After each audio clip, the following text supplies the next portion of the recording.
Hi everybody. Hope all of you are fine. Okay. കഴിഞ്ഞ ക്ലാസ്സിൽ നാം ചർച്ച ചെയ്ത കാര്യങ്ങളൊക്കെ നിങ്ങൾ ഭംഗിയായി പഠിച്ചിട്ടുണ്ടാവും എന്ന് ഞാൻ വിശ്വസിക്കുന്നു. ഇന്ന് നമുക്ക് അതിൻ്റെ ബാക്കി ഭാഗം ചർച്ച ചെയ്യാം. ഓക്കെ? വെൽ, നാം മുമ്പേ തന്നെ പറഞ്ഞിട്ടുള്ളതാണ്, ഇക്കണോമിക്സിൻ്റെ വിശകലനം, ഇക്കണോമിക്സിലെ അനാലിസിസ് വളരെ എളുപ്പമാക്കുന്നതിന് വേണ്ടിയിട്ട് നമ്മുടെ ഉപഭോക്താവ് ആകെ 2 വസ്തുക്കൾ മാത്രമേ കൺസ്യൂം ചെയ്യുന്നുള്ളൂ, ഉപഭോഗം ചെയ്യുന്നുള്ളൂ. ഏതൊക്കെയാണവ? Good 1 and good 2.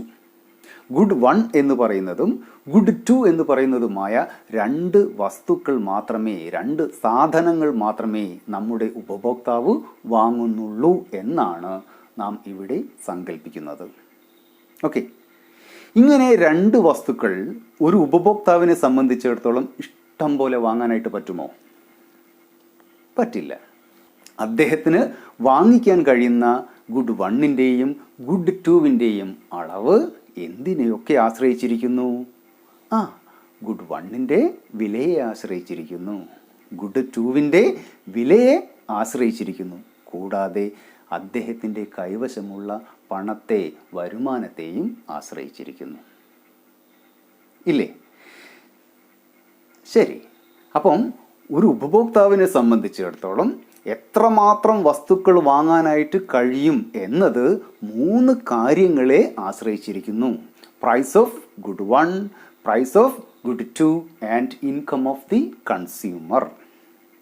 ഒരു ഉപഭോക്താവിന് 2 വസ്തുക്കൾ വാങ്ങിക്കുന്നതിനായി തൻ്റെ കൈവശം എത്രമാത്രം വരുമാനമുണ്ടോ, തൻ്റെ കൈവശം എത്രമാത്രം പണമുണ്ടോ, ഇതിനെയാണ് നാം കൺസ്യൂമറുടെ ബജറ്റ് എന്ന് പറയുന്നത്. ഓക്കെ, അപ്പോൾ what do you mean by a consumer budget? The income or amount of money available for spending either on good 1 or good 2 or both is called a consumer budget. ഏതെങ്കിലും ഒരു സാധനമോ അല്ലെങ്കിൽ 2 സാധനങ്ങളും ഒരുമിച്ചോ വാങ്ങിക്കുന്നതിനായി ഒരു ഉപഭോക്താവിൻ്റെ കൈവശമുള്ള പണത്തെ അല്ലെങ്കിൽ വരുമാനത്തെ നമുക്ക് ഒരു ഉപഭോക്താവിൻ്റെ ബജറ്റ് എന്ന് പറയാം. ഇല്ലേ? 2 വസ്തുക്കളുടെ വിലയും, അതായത് ഗുഡ് 1ൻ്റെ വിലയും ഗുഡ് 2വിൻ്റെ വിലയും, ഒരു ഉപഭോക്താവിൻ്റെ കൈവശമുള്ള പണവും അദ്ദേഹത്തിൻ്റെ വരുമാനവും നമുക്കറിയാമെങ്കിൽ അദ്ദേഹത്തിന് ലഭ്യമായ, അദ്ദേഹത്തിന് വാങ്ങാൻ കഴിയാവുന്ന ബണ്ടിലുകൾ നിശ്ചയമായും അദ്ദേഹത്തിൻ്റെ വരുമാനത്തെക്കാൾ കുറഞ്ഞവയോ അല്ലെങ്കിൽ അദ്ദേഹത്തിൻ്റെ വരുമാനത്തിന് തുല്യമായ സംഖ്യയുടേതോ ആയിരിക്കും. ഉറപ്പല്ലേ? അല്ലേ? ഓക്കെ, ഇത് നമുക്ക് ഒരു ഇക്വേഷൻ്റെ രൂപത്തിലേക്ക് എഴുതി നോക്കാം. നോക്കിക്കോളൂ. P1x1 plus P2x2 less than or is equal to M. P1 implies price of good 1. Good 1ൻ്റെ വിലയെയാണ് നാം P1 എന്നതുകൊണ്ട് അർത്ഥമാക്കുന്നത്. X1 stands for quantity of good 1. Good 1ൻ്റെ അളവിനെയാണ് X1 എന്നതുകൊണ്ട് നാം ഉദ്ദേശിക്കുന്നത്. P2 stands for price of good 2 and X2 stands for quantity of good 2. Very good. And M implies income of the consumer. ഒരു ഉപഭോക്താവിൻ്റെ കൈവശമുള്ള വരുമാനത്തെയാണ് M എന്ന letter ഉപയോഗിച്ച് നാം അടയാളപ്പെടുത്തുന്നത്. ഇനി നോക്കുക, നാം പറഞ്ഞു P1x1 price of good 1 and quantity of good 1. ഉദാഹരണത്തിന് നമ്മളുടെ X1 എന്ന് പറയുന്നത് ആപ്പിൾ ആണെന്ന് വെച്ചോളൂ. ആപ്പിൾ നാം 5 എണ്ണം വാങ്ങിക്കുന്നുണ്ട് എന്ന് വെച്ചോളൂ. ഒരു ആപ്പിളിന് 4 രൂപയാണെന്ന് വെച്ചോളൂ. എങ്കിൽ ആപ്പിൾ വാങ്ങിക്കാൻ വേണ്ടിയിട്ട്, ഗുഡ് 1 വാങ്ങിക്കാൻ വേണ്ടിയിട്ട് നാം എത്ര പൈസ ചെലവഴിക്കേണ്ടി വരുന്നുണ്ട്? 5 ആപ്പിളിന് 4 രൂപ നിരക്കിൽ നാം ചെലവഴിക്കുന്ന തുക എത്രയായിരിക്കും? 4 × 5. സാധനത്തിൻ്റെ, ആപ്പിളിൻ്റെ വില ഇൻറ്റു ആപ്പിളിൻ്റെ അളവ്, ക്വാണ്ടിറ്റി. 4 ഇൻറ്റു 5 ഈസിക്കൽ ടു എത്രയാണ്? 20 രൂപ. ഗുഡ് 1 വാങ്ങിക്കാനായിട്ട്, നമ്മുടെ ആപ്പിൾ വാങ്ങിക്കാനായിട്ട് നമ്മുടെ കൺസ്യൂമർ ചിലവഴിക്കുന്നത് എത്രയാണ്? 20 രൂപയാണ്. എങ്കിൽ P1X1 എന്ന് പറഞ്ഞാൽ എന്താണ്? 4 ഇൻറ്റു 5 20 രൂപ. ഇതാണ് X1 എന്ന് പറയുന്ന ഗുഡ് 1 എന്ന് പറയുന്ന സാധനം വാങ്ങിക്കുന്നതിനായിട്ട് നമ്മുടെ ഉപഭോക്താവിന് വരുന്ന ചെലവ്. അല്ലയോ? ശരി, ഇനി ഇക്വേഷൻ്റെ അടുത്ത ഭാഗം നോക്കുക. P2 എന്ന് പറഞ്ഞാൽ എന്താണ്? Price of good 2. X2 എന്ന് പറഞ്ഞാലോ? Quantity of good 2. നമ്മുടെ ഗുഡ് 2 എന്ന് പറയുന്നത് ഉദാഹരണത്തിന് നമുക്ക് ഓറഞ്ച് ആയിട്ട് എടുക്കാം.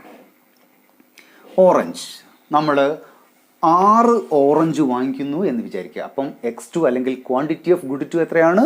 6 ആണ്. ഓറഞ്ചിൻ്റെ വില 3 രൂപയാണെന്ന് വയ്ക്കുക. അപ്പോൾ 6 ഓറഞ്ച് 3 രൂപ നിരക്കിൽ നമുക്ക് വാങ്ങിക്കണമെങ്കിൽ നമ്മുടെ ഉപഭോക്താവിന് എത്ര ചെലവ് വരും? വാങ്ങിക്കുന്നതിൻ്റെ അളവ് ഇൻറ്റു അതിൻ്റെ വില. അതായത് 6 ഇൻറ്റു 3. 3 എന്ന് പറഞ്ഞാൽ എന്താണ്? P2 ആണ്. 6 എന്ന് പറഞ്ഞാലോ? X2 ആണ്. ശരിയല്ലേ? അപ്പോൾ ഗുഡ് 2 വാങ്ങിക്കാൻ വേണ്ടിയിട്ട് അദ്ദേഹത്തിന് വരുന്ന ചിലവ് എത്രയാണ്? 3 18. ഈ 18 രൂപ എന്തിനു വേണ്ടിയിട്ട് ചിലവഴിക്കുകയാണ്? X2 എന്ന് പറയുന്ന ഗുഡ് 2 വാങ്ങിക്കാൻ വേണ്ടിയിട്ട് നമ്മുടെ ഉപഭോക്താവിന് വരുന്ന ചിലവാണ്. അല്ലേ? അപ്പോൾ അദ്ദേഹത്തിന്, നമ്മുടെ ഉപഭോക്താവിന് 2 വസ്തുക്കൾ മാത്രമേ വാങ്ങിക്കുന്നുള്ളൂ. അതിനായിട്ട് വരുന്ന ചെലവ് P1X1 പ്ലസ് P2X2 ആയിരിക്കും. ഈ ചെലവ് അദ്ദേഹത്തിൻ്റെ വരുമാനത്തെക്കാൾ കുറവായിരിക്കണം, അല്ലെങ്കിൽ അദ്ദേഹത്തിൻ്റെ വരുമാനത്തിന് തുല്യമായിരിക്കണം. അല്ലേ? അദ്ദേഹത്തിൻ്റെ വരുമാനത്തെക്കാൾ കൂടുതലായിട്ട് അദ്ദേഹത്തിന് ചിലവഴിക്കാനായിട്ട് പറ്റുമോ? ഇല്ലല്ലോ. അപ്പോൾ P1X1 plus P2X2 less than or is equal to M എന്ന് പറയുന്ന ഈ ഇക്വേഷൻ സൂചിപ്പിക്കുന്നത് M എന്ന് പറയുന്ന വരുമാനത്തിൽ നിന്നുകൊണ്ട് നമ്മുടെ ഉപഭോക്താവിന് വാങ്ങിക്കാൻ കഴിയാവുന്ന ഗുഡ് 1ൻ്റെയും ഗുഡ് 2ൻ്റെയും ലഭ്യമായ ബണ്ടിലുകളുടെ കൂട്ടത്തെയാണ്. അല്ലേ? If the price of good 1 and good 2 and income of the consumer are given, he can choose any bundle as long as it costs less than or equal to his income.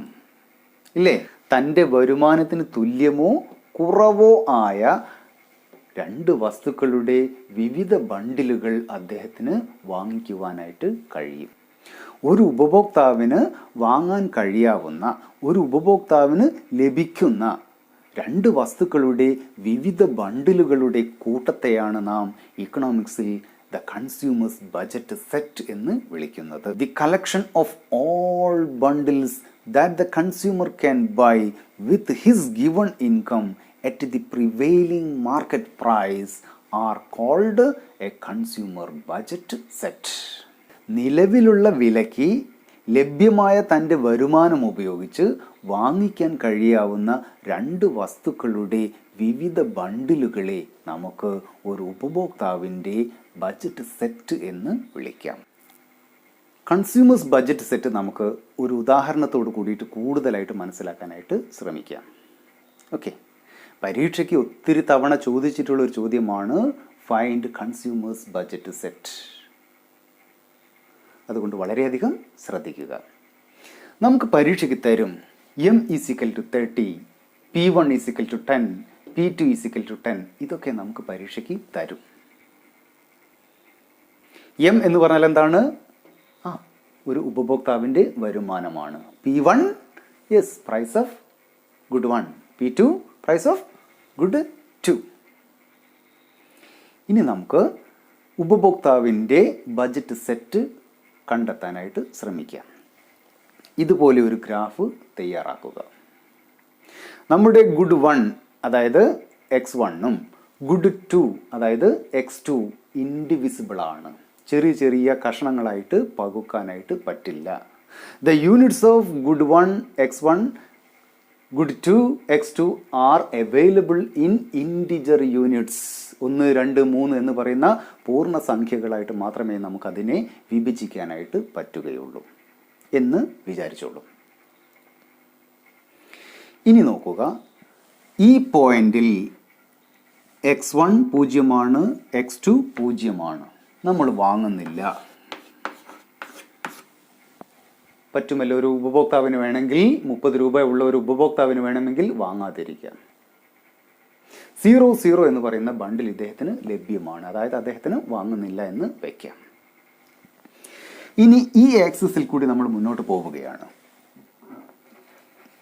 ഈ പോയിന്റിൽ എത്ര unit X? 1. എത്ര unit Y? 0. 1 0. എത്ര രൂപ ചെലവാകും? അതെ, 10 രൂപ. x1ന് P1 എത്രയാണ്? 10 രൂപയാണ്. വൈ ഇവിടെ നമ്മൾ വാങ്ങിക്കുന്നില്ല. എത്ര രൂപ ചെലവായി ഉപഭോക്താവിന്? 10 രൂപ. ഈ പോയിന്റിലെ ബണ്ടിൽ ഏതാണ്? 2. വൈ എത്രയാ? 0. 2 0. എത്ര രൂപ ചെലവാകും? 20 രൂപ. ഏത് വാങ്ങിക്കാൻ വേണ്ടിയിട്ട് മാത്രമാണ്? 2 യൂണിറ്റ് എക്സ് വാങ്ങിക്കാൻ വേണ്ടി മാത്രമാണ്. വൈ വാങ്ങുന്നില്ല. ഈ പോയിന്റിലോ 3 0. എത്ര രൂപ ചെലവാകും? 30 രൂപ ചെലവാകും. 30 രൂപ ചെലവാകും. ഇനി ഈ പോയിന്റിൽ കൂടി പോവുകയാണ്. ഈ പോയിന്റിൽ ഏതാ ബണ്ടിൽ? 0x ഒരു വൈയും. അപ്പോൾ 0 1. എക്സിന് ചിലവൊന്നായിട്ടില്ല, പക്ഷേ ഒരു യൂണിറ്റ് വൈ വാങ്ങിക്കാൻ 10 രൂപ ചിലവായി. ഈ പോയിന്റോ 0 2. യെസ്, 0 2. 20 രൂപ ചിലവായി ഇല്ലേ? ഈ പോയിന്റിലോ 0 3. x2 വാങ്ങിക്കാൻ ഇവിടെ എത്ര ചിലവായി? 30 രൂപ ചിലവായി. വാങ്ങിക്കാനായിട്ട് പറ്റൂലേ? 30 രൂപ അയാൾ എടുത്തില്ലേ? ഓക്കെ, പറ്റും. ഇനി ഈ പോയിന്റാണ് ഞാൻ നോക്കുന്നത്. എത്ര x1? 1. എത്ര y അല്ലെങ്കിൽ x2? 1 1 1. 10 രൂപ 10 രൂപ 20 രൂപ വാങ്ങിക്കാൻ പറ്റില്ലേ? ഓക്കെ, 1 1. ഈ പോയിന്റ് നോക്കുക. 1 2. 10 രൂപ, 2 വാങ്ങിക്കാൻ 20 30 രൂപ. അപ്പം 1 2. ഈ പോയിന്റ് നോക്കുക. ഒരു യൂണിറ്റ് x1, 3 യൂണിറ്റ് x2. 10 രൂപ 30 രൂപ 40 രൂപ ഉണ്ടോ? പറ്റില്ല. അപ്പോൾ ഇത് പറ്റില്ല. ഈ പോയിന്റ് നോക്കുക. 2 യൂണിറ്റ് x1, 1 യൂണിറ്റ് y. പറ്റില്ലേ? 20 10 30. അപ്പം 2 1 പറ്റും. ഈ പോയിന്റ് നോക്കിക്കോളൂ. 2 2 4 40 രൂപ. പറ്റുമോ? പറ്റില്ല. അപ്പോൾ ഇത് പറ്റില്ല. ഓക്കെ, അപ്പോൾ ഈ പോയിന്റ് പറ്റും, ഈ പോയിന്റ് പറ്റും, ഈ പോയിന്റ് പറ്റും, ഈ പോയിന്റ് പറ്റും, ഇതൊക്കെ പറ്റും, ഇതിനുള്ളിലുള്ളതും പറ്റും ഇല്ലേ? ഇത് നമ്മൾ ഇങ്ങനെ യോജിപ്പിക്കുകയാണ് എന്ന് വെച്ചോളൂ. റൈറ്റ്. ഈ ലൈനിൻ്റെ മുകളിലുള്ള ഏത് ബണ്ടിലും ഈ ലൈനിന് ചുവടെയായിട്ട് വരുന്ന ഏത് ബണ്ടിലും നമ്മുടെ ഉപഭോക്താവിനെ സംബന്ധിച്ചിടത്തോളം ലഭ്യമാണ്, അദ്ദേഹത്തിന് വാങ്ങിക്കാനായിട്ട് കഴിയുന്നതാണ്. ഇത്രയും ബണ്ടിലുകൾ മാത്രമേ ഇദ്ദേഹത്തിന് വാങ്ങിക്കാനായിട്ട് പറ്റുകയുള്ളൂ. ഇതിന് പുറമേയുള്ള, ഈ ലൈനിന് പുറമേയുള്ള ബണ്ടിലുകൾ ഇദ്ദേഹത്തിന് ലഭ്യമല്ല. അത് വാങ്ങിക്കാനുള്ള വരുമാനം അദ്ദേഹത്തിൻ്റെ കൈവശം ഇല്ല. ഇങ്ങനെ തൻ്റെ വരുമാനത്തിൽ നിന്നുകൊണ്ട് തനിക്ക് ലഭ്യമായിട്ട് ഉള്ള 2 വസ്തുക്കളുടെ വിവിധ കോമ്പിനേഷനുകളെയാണ്, വിവിധ ബണ്ടിലുകളെയാണ് നാം ഒരു കൺസ്യൂമറുടെ ബജറ്റ് സെറ്റ് എന്ന് വിളിക്കുന്നത്. P1x1 plus P2x2 less than or is equal to M. ഇതാണല്ലോ നമ്മളുടെ ബജറ്റ് സെറ്റിൻ്റെ ഇക്വേഷൻ. ഇവിടെയുള്ള less than or equal to ഈ ഇനീക്വാലിറ്റിയെയാണ് നാം ബജറ്റ് കൺസ്ട്രെയിൻറ്റ്, ബജറ്റിൻ്റെ പരിധി അല്ലെങ്കിൽ പരിമിതി എന്ന് പറയുന്നത്. ഇദ്ദേഹത്തിൻ്റെ വരുമാനമായ എമ്മിന് തുല്യമായ അല്ലെങ്കിൽ അതിനേക്കാളും കുറവായുള്ള X1 X2 ബണ്ടിലുകൾ മാത്രമേ ഇദ്ദേഹത്തിന് ലഭ്യമായിട്ടുള്ളൂ.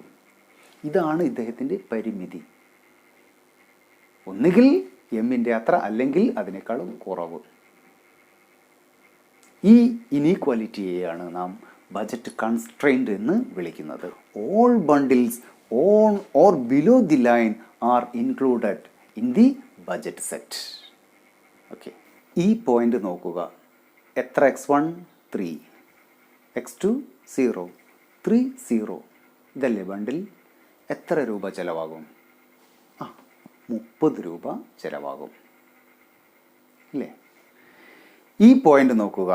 എത്ര X1 2, എത്ര X2 1, 2 1. ഇതല്ലേ ബണ്ടിൽ? എത്ര രൂപ ചിലവാകും? 30 രൂപ ചിലവാകും. ഈ പോയിന്റ് നോക്കുക.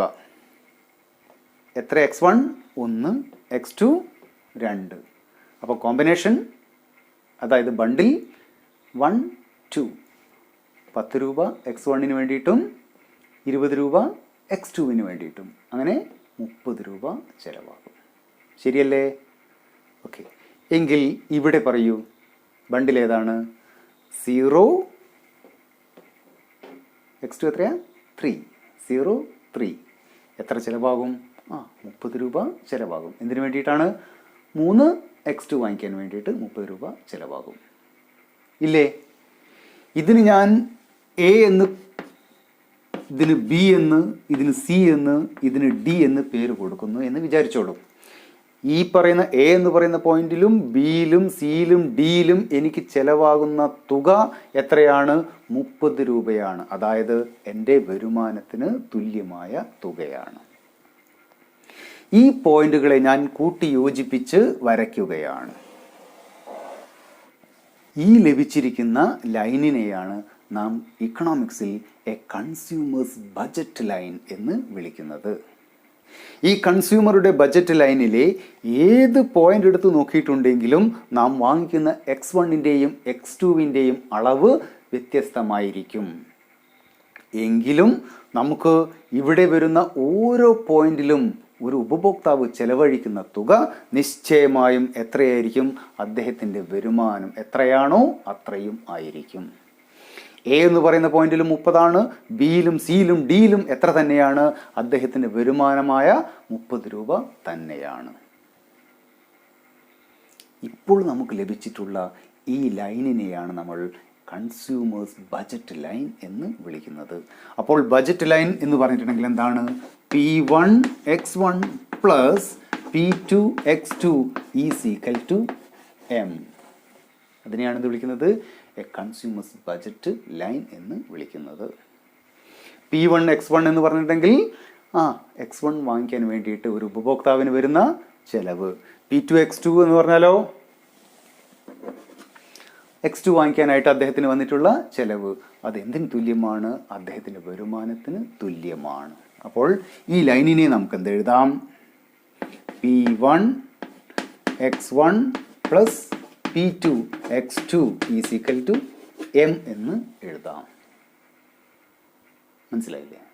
അപ്പോൾ a consumer's budget line is a graphical representation of all bundles that cost exactly equal to consumer's income. ഒരു ഉപഭോക്താവിൻ്റെ വരുമാനം മുഴുവനും വിനിയോഗിച്ചുകൊണ്ട് വാങ്ങാവുന്ന 2 വസ്തുക്കളുടെ വിവിധ സംയോഗങ്ങളെ, വിവിധ കോമ്പിനേഷനുകളെ ചേർത്ത് വരയ്ക്കുന്ന രേഖയെ നമുക്ക് ഒരു ഉപഭോക്താവിൻ്റെ budget line, a consumer's budget line എന്ന് വിളിക്കാം. ഇവിടെ ബോർഡിൽ ഒരു ഇക്വേഷൻ എഴുതിയിട്ടുണ്ട്. P1 X1 plus P2 X2 is equal to M. ഏതായി ഈ ഇക്വേഷൻ? ബജറ്റ് ലൈനിൻ്റെ ഇക്വേഷനാണ്. ഇതൊന്ന് റീഅറേഞ്ച് ചെയ്ത് എഴുതാനായിട്ട് പോവുകയാണ്. നല്ല പോലെ ശ്രദ്ധിക്കുക. P2 X2 ഇവിടെ തന്നെ വെച്ചു. ഇനി P1 X1 ഇക്വേഷൻ്റെ മറുഭാഗത്തേക്ക് കൊണ്ടുപോവുകയാണ്. അപ്പം എന്താവും? P1x1 എന്നുള്ളത് ഇക്വേഷൻ്റെ മറുഭാഗത്തേക്ക് പോകുമ്പോൾ മൈനസ് P1x1. അപ്പോൾ m മൈനസ് P1x1. ഓക്കെ ആണല്ലോ. ഇനി x2 അവിടെ തന്നെ വെക്കുന്നു. x2 is equal to m minus P1 divided by x1. P2 x2, P2 into x2 എന്നല്ലേ അർത്ഥം. ഇൻറ്റു എന്നുള്ളത് ഇക്വേഷൻ്റെ മറുഭാഗത്തേക്ക് കൊണ്ടുപോകുമ്പോൾ എന്താവും എന്നാണ് നാം പഠിച്ചിട്ടുള്ളത്? അതെ, ഡിവിഷൻ ആയിട്ട് മാറും. ഡിവൈഡഡ് ബൈ P2 എന്നുള്ളത് ഡിവൈഡഡ് ബൈ P2 എന്നായി മാറും. ഇല്ലേ? ഈ ഇക്വേഷനെ നമുക്കൊന്ന് സ്പ്ലിറ്റ് ചെയ്ത് എഴുതാം. x2 is equal to m divided by P2 minus P1 divided by P2 into x1. ഇവിടെ P1 x1 divided by P2 എന്നത് തന്നെയാണ് ഇവിടെ എന്ത് P1 by P2 into x1 എന്ന് പറഞ്ഞിട്ടുണ്ടെങ്കിൽ P1 ഇൻറ്റു x1 അതാണ് P1x1. ഓക്കെ, ഈ ഒരു ഇക്വേഷൻ നിങ്ങളൊന്ന് ശ്രദ്ധിച്ച് വയ്ക്കുക. മനസ്സിലായില്ലേ? കുഴപ്പമില്ലല്ലോ. ഓക്കെ, ഇവിടെ x2 is equal to m by P2 minus P1 by P2 into x1 എന്ന് നേരത്തെ നാം പഠിച്ചിട്ടുള്ള ഇക്വേഷൻ എഴുതിയിട്ടുണ്ട്. ഇതിന് നമുക്ക് ഇക്വേഷൻ 1 എന്ന് സൂചിപ്പിക്കാം. ഈ ഇക്വേഷൻ നാം ചെറിയ ക്ലാസ്സിൽ പഠിച്ചിട്ടുള്ള ഒരു ലീനിയർ ഇക്വേഷന് വളരെയധികം സാദൃശ്യമുള്ള ഇക്വേഷനാണ്. അതിന് തുല്യമായിട്ടുള്ള മറ്റൊരു ഇക്വേഷനാണ്. ഏതായിരുന്നു നാം പഠിച്ചിട്ടുള്ള equation? y is equal to a minus bx. ഇങ്ങനെ ഒരു ലീനിയർ ഇക്വേഷൻ നാം ചെറിയ ക്ലാസ്സിൽ പഠിച്ചതായിട്ട് നിങ്ങൾക്ക് ഓർമ്മയില്ലേ? ഉണ്ട്. അവിടെ നമ്മൾ പഠിച്ചിട്ടുണ്ട് ഈ ലീനിയർ ഇക്വേഷനിൽ എക്സ് വൈ എന്ന് പറയുന്ന രണ്ട് വേരിയബിൾസ് ഉണ്ട്. ഇക്വേഷൻ്റെ ഇടത് ഭാഗത്തുള്ളത് ഡിപ്പെൻഡൻറ്റ് വേരിയബിൾ ആണ്, വലത് ഭാഗത്തുള്ളത് എന്താണ്? ഇൻഡിപെൻഡൻറ്റ് വേരിയബിൾ ആണ് എന്നൊക്കെ നമ്മൾ പഠിച്ചിട്ടുണ്ട്. കൂടാതെ എ എന്ന് പറഞ്ഞിട്ടുണ്ടെങ്കിൽ വേർട്ടിക്കൽ ഇൻ്റർസെപ്റ്റ് ആണ്, മൈനസ് ബി എന്ന് പറഞ്ഞിട്ടുണ്ടെങ്കിൽ സ്ലോപ്പാണ് എന്നൊക്കെ നാം പഠിച്ചിട്ട് ഉള്ളതാണ് അല്ലേ? ഇതൊക്കെ ശരിയാണോ എന്ന് നമുക്കൊന്ന് പരിശോധിക്കണം വേണ്ടേ? ഇനി അത് നമ്മളൊന്ന് പരിശോധിക്കുകയാണ്. ശ്രദ്ധിച്ചോളൂ. ഇവിടെ y is equal to a minus B X എന്ന ഒരു ഇക്വേഷൻ, എന്ന ഫോമിലുള്ള ഒരു ഇക്വേഷൻ ഞാനിവിടെ എഴുതുകയാണ്. y is equal to 10 minus 3x. Okay, ഇവിടെ y ഈസ് ഈക്വൽ ടു എക്ക് പകരം 10 ആണ്. അതായത് നമ്മളുടെ വേർട്ടിക്കൽ ഇൻ്റർസെപ്റ്റ് എത്രയായിരിക്കും? 10 ആയിരിക്കും. മൈനസ് ബിക്ക് പകരം മൈനസ് 3 ആണ്. സ്ലോപ്പ് എത്രയായിരിക്കും? 3 ആയിരിക്കും, മൈനസ് 3 ആയിരിക്കും. ഓക്കെ, നമുക്കൊന്ന് ചെയ്തു നോക്കാം. ഇനി ഇവിടെ എക്സ് വൈ ഇവയുടെ വില നമുക്ക് കണ്ടുപിടിക്കണം.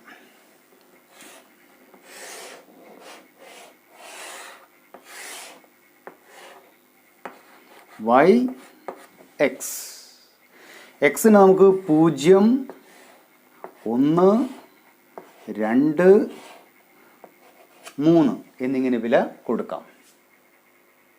ഓക്കെ,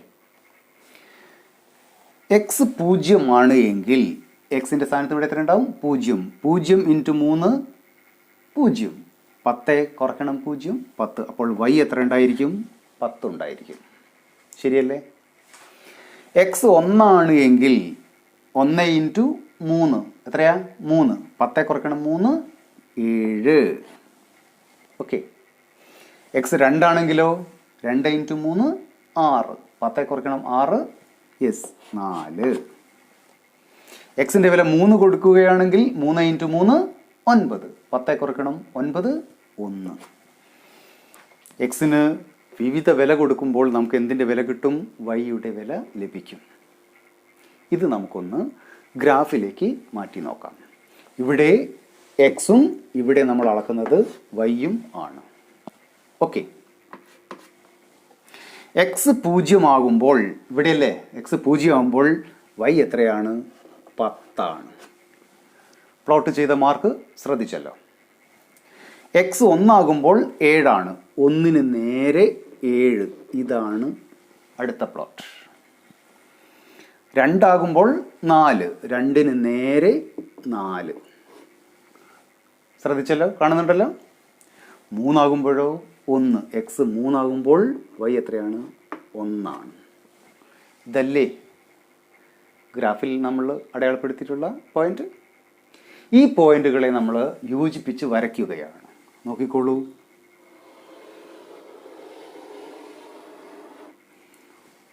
ഒരു സ്ട്രെയിറ്റ് ലൈൻ, നേർരേഖയല്ലേ കിട്ടിയിരിക്കുന്നത്? അല്ലേ? അല്ലേ? എങ്കിൽ ഈ ഇക്വേഷൻ എന്താണ്? ഒരു ലീനിയർ ഇക്വേഷനാണ്. സമ്മതിച്ചല്ലോ? സമ്മതിച്ചു. ഇനി നമുക്ക് നോക്കേണ്ടത് എ എന്ന് പറഞ്ഞാൽ വേർട്ടിക്കൽ ഇൻ്റർസെപ്റ്റ് ആണ് എന്ന് പറഞ്ഞു. എ എന്ന് പറഞ്ഞാൽ എത്രയാണ്? 10 ആണ്. എങ്കിൽ നമുക്കിവിടെ 0 ആകുമ്പോൾ, എക്സ് 0 ആകുമ്പോൾ നമ്മളുടെ ലൈൻ എവിടെയാണ് തട്ടിയിരിക്കുന്നത്? വൈ ആക്സിസിൽ. അതിനല്ലേ വൈ ഇൻ്റർസെപ്റ്റ് എന്ന് പറയുന്നത്. അപ്പോൾ നമ്മളുടെ ലൈന് വൈ ആക്സിസിൽ തട്ടിയിരിക്കുന്നത് എത്രയിലാണ്? 10ലാണ്. അതല്ലേ വേർട്ടിക്കൽ ഇൻ്റർസെപ്റ്റ്. ശരിയാണല്ലോ. അപ്പോൾ എ എന്ന് പറഞ്ഞാൽ ഇവിടെ എത്രയാണ്? 10 ആണ്. 10 ആണ് നമ്മളുടെ വൈ ആക്സിസിനെ ഛേദിക്കുന്ന ഭാഗം. എങ്കിൽ 10 ആണ് നമ്മളുടെ വേർട്ടിക്കൽ ഇൻ്റർസെപ്റ്റ്. അതും ശരിയായി. ഇനി സ്ലോപ്പ് എന്ന് പറഞ്ഞിട്ടുണ്ടെങ്കിൽ എത്രയാണ്? -3 ആണ്. ഇവിടെ നമ്മൾ ആബ്സല്യൂട്ട് വാല്യൂയാണ് ഇടുന്നത്. ഓക്കെ. ഈ പോയിന്റിൽ നിന്നും നമ്മൾ 0 എക്സ് വാങ്ങിയ 10 വൈ വില കിട്ടിയിട്ടുള്ള ഈ പോയിന്റിൽ നിന്നും ഒരു എക്സ് 7 വൈ, ഒരു എക്സ് 7 വൈ, ഇതല്ലേ ഈ പോയിന്റ്. ഇവിടേക്കുള്ള മാറ്റം ഇതല്ലേ. 10ൽ നിന്നും എവിടേക്കെത്തി? 7ലേക്ക് എത്തി. ഇവിടെ 1 എക്സിൽ വന്ന മാറ്റം. അപ്പം ഇവിടെ എത്രയാണ്? 3. ഇവിടെ എത്രയാണ്? 1. 3/1 എത്രയാണ്? 3. ഇതല്ലേ ഇതിൻ്റെ ചരിവ്? അല്ലേ? യെസ്. ഇനി എക്സ് 2 ആയിരുന്നപ്പോഴോ വൈ എത്രയാണ്? 4 ആണ്. എക്സ് 2 ആയിരുന്നപ്പോൾ വൈ എത്രയാണ്? ഇവിടെ 4 ആണ്. 7ൽ നിന്ന് എത്രയായി? 4 ആയി. എത്രയാണ്? വൈയിൽ വന്ന മാറ്റം 3 ആണ്. എക്സിൽ വന്ന മാറ്റം എത്രയാണ്? 1 ആണ്. 3/1 എത്രയാണ്?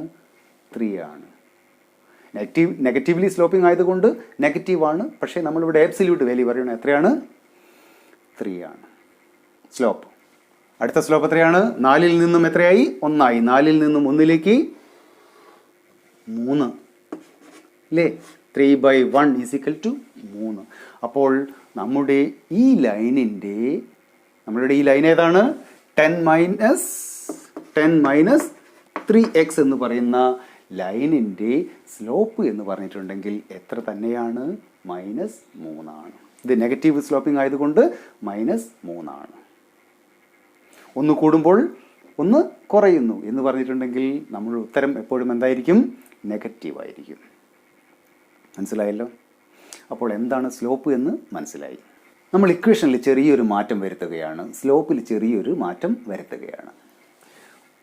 y = 10 - 2x. നേരത്തെ 3x ആയിരുന്നു. ഇവിടെ എത്രയാണ്? 2x ആണ്. ഓക്കെ.